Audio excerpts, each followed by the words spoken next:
এই ভিডিওতে আমরা গড় সংক্রান্ত একটি বেসিক সমস্যার সমাধান করব। এখানে বলা হয়েছে 14 জন বালিকা ও তাদের শিক্ষকের বয়সের গড় 15 বছর।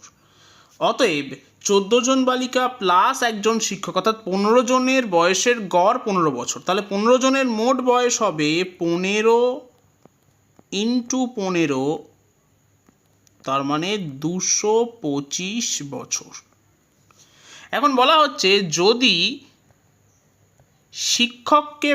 শিক্ষকের বয়স বাদ দেওয়া হয় তবে বয়সের গড় 1 বছর কমে যায়। তাহলে শিক্ষককে বাদ দিলে থাকে 14 জন বালিকা এবং বয়সের গড় যদি 1 বছর কমে যায় তাহলে বয়সের গড় হবে 14 বছর। তাহলে 14 জন বালিকার মোট বয়স হবে 14 ইন্টু 14, তার মানে 196 বছর। তাহলে ক্লিয়ারলি শিক্ষকের বয়স হবে 225 বিয়োগ 196, তার মানে 29 বছর। তাহলে সঠিক উত্তর হবে অপশান সি, 29।